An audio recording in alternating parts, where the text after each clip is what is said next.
हाज़रीन व सामीन, MNS ज़रई university के वेब रेडियो पर खुशामदीद। मैं हूँ आपकी मेज़बान सनिया हबीब चिश्ती। हमारे आज के प्रोग्राम का जो उन्वान है वो है आम की नर्सरी बतौर कारोबार। इस मौजू पर हमारे साथ बात करने के लिए MNS ज़रई यूनिवर्सिटी के शोबे बागबानी से मुंसलिक associate professor doctor Kashif Razzaq मौजूद हैं। सर अस्सलाम वालेकुम। वालेकुम अस्सलाम। सर उम्मीद है आप खैरियत से होंगे। अल्हम्दुलिल्लाह। सर अपना थोड़ा सा हमें हमारे जो सामीन हैं उनको तालीमी सफ़र के बारे में बताइए। सो बेसिकली जो मेरी मैट्रिक है वो मुल्तान से है एंड देन FSC भी मेरी मुल्तान से है। उसके बाद जो मैंने PSc मास्टर्स और PhD जो है वो यूनिवर्सिटी ऑफ एग्रीकल्चर फैसलाबाद से है। देन उसके बाद मैं 6 मंथ ट्रेनिंग के लिए ऑस्ट्रेलिया गया हुआ था और फिर वापस जब मैं वहाँ से आया हूँ और देन मेरी डिग्री कंप्लीट हुई है तो फिर मैंने यहाँ MNS university of agriculture Multan को एज असिस्टेंट प्रोफेसर ज्वाइन कर लिया था। जी सर हम अब अपने टॉपिक उन्वान की तरफ बढ़ते हैं। सर हमारा पहला सवाल है आम की नर्सरी के बारे में हमारे सामीन को कुछ बुनियादी आगाही फराहम करें। आम जो है आप देखें जिस एरिया में हम रह रहे हैं साउथ पंजाब में तो बेसिकली आम हर किसी को पसंद होता है, इसलिए हम इसको फलों का बादशाह कहा जाता है। बहुत कम ऐसे लोग हैं जो आम को पसंद ना करते हों, इसलिए ये बहुत ज़्यादा अहमियत का हामिल है।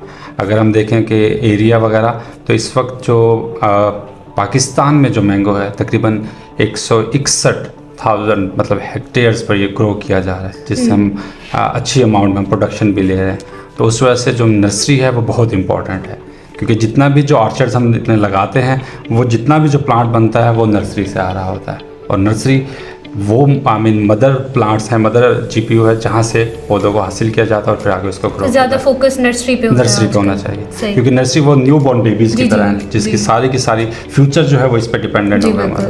सर आम की नर्सरी को बहैसियत कारोबार क्यों इख्तियार किया जाए? जैसे मैंने अभी आपको बताया कि जब इतने ज़्यादा एरिया पे ये हो रहा है, इससे हम इतनी प्रोडक्शन ले रहे हैं और फॉरेन में भी मतलब फॉरेन डॉलर्स में भी इसके एक्सपोर्ट भी हम कर रहे हैं, जिसकी वजह से हम कहते हैं कि इसको एज ए कारोबार लें।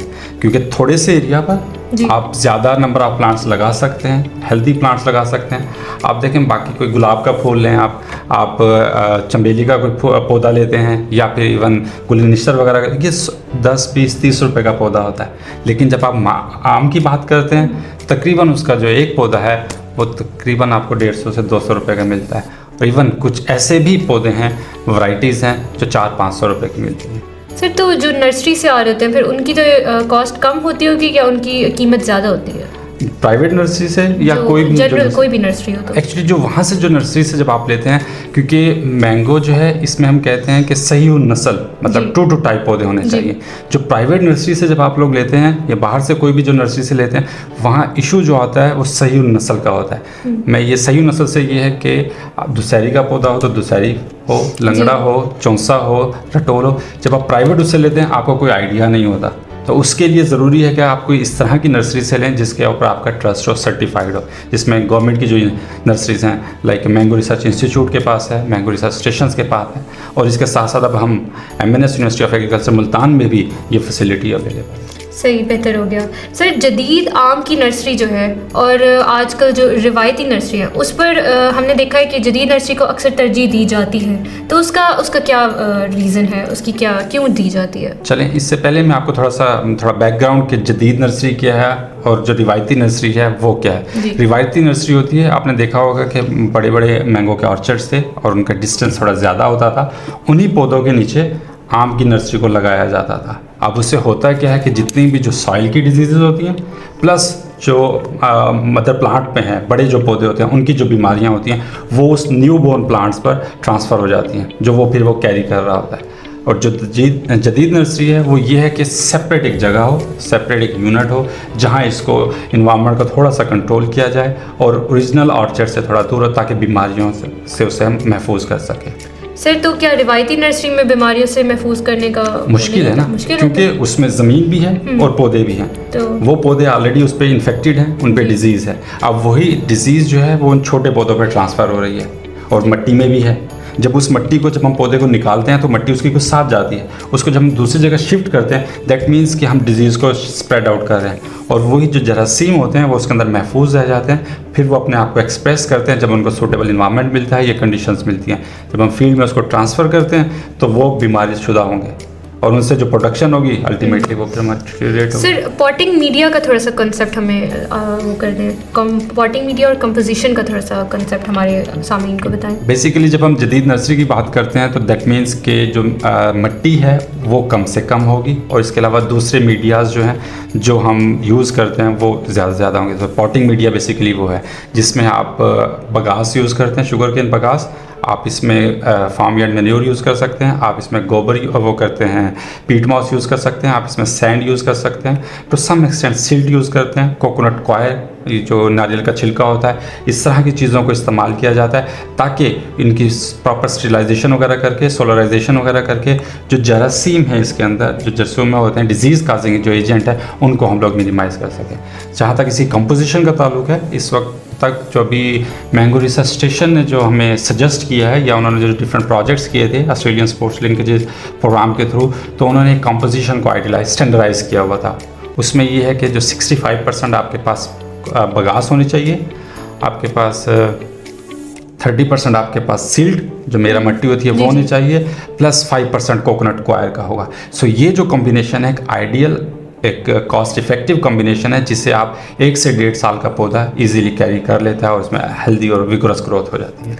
सर जब आम की नर्सरी की बात आती है तो तखमीना आमनी की बात आती है, तखमीना आमनी के साथ पैदावारी लागत क्या होगी? अगर हम जदीद नर्सरी की जो बात कर रहे हैं, इसका क्योंकि एक स्ट्रक्चर डेवलप होता है, आयरन का जो स्ट्रक्चर होता है, रॉड्स वगैरह उसमें लगते हैं और ये स्ट्रक्चर की जो डायमेंशंस हैं अराउंड कोई 20 से 25 फुट चौड़ा होता है और तकरीबन 100 से 120 फीट लंबा होता है और इसके ऊपर ब्लैक नेट लगा हुआ होता है जो कि रोशनी कम उसके अंदर एब्सॉर्ब होती है, जिसकी वजह से उसकी जो कंड्यूसिव एनवायरनमेंट उसको देते हैं। और प्लस इसमें फिर बैग्स हैं, फिर इसमें मीडिया है जैसे भी हमने डिस्कस किया, इसमें फिर कुछ गुठलियाँ वगैरह प्लस फर्टिलाइज़र वगैरह। उन्होंने एवरेज अगर आप बात करें 1 साल का जो पौधा या 1.5 साल का जो पौधा हम तैयार करते हैं एक यूनिट से, ऑल कॉस्ट जो उसकी होती है इंक्लूडिंग लेबर वगैरह फर्टिलाइज़र, तकरीबन ये 15 से 17 लाख की कॉस्ट लगती है एक उससे। लेकिन उस स्ट्रक्चर से हम 4 से 5 हज़ार पौधा बना सकते हैं 1 साल, सवा साल के। तो मतलब क्वांटिटी काफ़ी ज़्यादा बढ़ जाती है उसकी। ये जो मतलब 100/25 जो मैंने भी आपको बताया, इसमें तकरीबन 4 से 5 हज़ार पौधा हम लोग लगा इसमें हो जाता है। अब 4 से 5 हज़ार पौधा मीन्स कि अगर एक पौधा आपका 2000 का भी हो, 200 का भी हो, तो वो तकरीबन आपको 8 से 9 लाख का पौधा बन जाता है एक सीज़न में। और ये आपकी फिक्स कॉस्ट है जो स्ट्रक्चर वगैरह है। मेनली जो कॉस्ट होती है वो स्ट्रक्चर की होती है, तकरीबन 8 से 9 लाख में वो पे चलती है। ठीक है। आम की नर्सरी से मुंसलिक अब अगर हम कारोबार की बात करते हैं तो आम की नर्सरी से मुंसलिक कारोबार किस किस्म के होते हैं और वो किस तरह इख्तियार किए जाते हैं? सबसे पहला जो कारोबार तो डेफिनेटली वही हमारे, क्योंकि ग्रोअर्स होते हैं, ऑर्चर्ड वाले होते हैं, जो काश्तकार होते हैं, बागबान हजरात जो होते हैं, उनको हम लोग नर्सरी दे सकते हैं। ठीक है। एक तो ये हो गया। दूसरा, अब मैंने इसमें मीडिया की बात की तो मीडिया में देखें जितनी भी जो शुगर केन बगास है, कोकोनट क्वायर है, सिल्ट, ये जितना भी कंपोस्ट है ये उससे रेलिवेंट हो जाते हैं, उससे रिलेटेड कारोबार हो गए। प्लस जो बैग्स हैं, पॉलीथीन बैग्स, शापर जो हम लोग बनाते हैं उसके डिफरेंट साइजेस होते हैं, डिफरेंट उनका कलर होता है, डिफरेंट थिकनेस होती है। अगेन एक और फिर आपका इंडस्ट्री इसमें इन्वॉल्व हो गई है। देन इसके अलावा फर्टिलाइज़र है, पेस्टिसाइड, फंजीसाइड है, प्लस जो यूनिट जो पूरा बनाया हुआ है, स्ट्रक्चर वगैरह, लोहे वगैरह का फ्रेम वगैरह, और इसके अलावा नेटिंग वगैरह, ये अगेन एक और इंडस्ट्री है जो इसमें हम लोग यूज़ कर सकते हैं। सर हुकूमत का इसमें आम की नर्सरी को फ़रोग देने में क्या किरदार हो सकता है? इस वक्त भी हमारे पास जो गवर्नमेंट ऑफ पंजाब की तरफ से 3-4 प्रोजेक्ट्स चल रहे हैं जो सपोर्ट कर रहे हैं, वो बागबान हजरात के लिए स्पेशली उनकी फील्ड पर जाके उनको स्ट्रक्चर्स वगैरह बना के देते हैं, सब्सिडाइज्ड रेट पे ना 50-50 कॉस्ट पे वो उनसे शेयर कर रहे हैं, तो हुकूमत उनको ये सपोर्ट कर रही है। प्लस इसके अलावा जितने भी जो टेक्निकल अगर आपको कोई सपोर्ट चाहिए वो इंस्टीट्यूट्स अवेलेबल हैं, वो उनके पास जाते हैं, वो उनको कर सकते हैं। प्लस पेवनकारी के लिए, क्योंकि इस पर कलमकारी, पेवनकारी, ग्राफ्टिंग होती है, तो उसके लिए जितनी भी जो वैरायटी चाहिए होती है वो आपके different GPUs jump bulbs unit पे जो इन गवर्नमेंट के हैं वहाँ अवेलेबल होते हैं, आप उनसे परचेज़ कर सकते हैं, वो आपको वो भी प्रोवाइड कर सकते हैं। सर अब हम अपने इख्तिताम पर पहुँचे हैं। अब इंटरव्यू के बहुत अच्छा लगा आपसे मिलकर और आपके ख्यालात सुनकर। सर शुक्रिया, आप हमारे वेब रेडियो पर तशरीफ़ लाए और मुझे उम्मीद है कि हमारे किसान और हमारे जो आम आवाम है वो इस इंटरव्यू से बहुत फ़ायदा उठाएगी। Thank you so very much. मज़ीद भी अगर कोई भी किसी का भी कोई क्वेश्चन होता है, आप यूनिवर्सिटी आ सकते हैं, यूनिवर्सिटी आपका कोई पेज होगा, लिंक होगा, उस पर हम लोग डिस्कस कर सकते हैं। More than welcome ji. Thank you so much sir.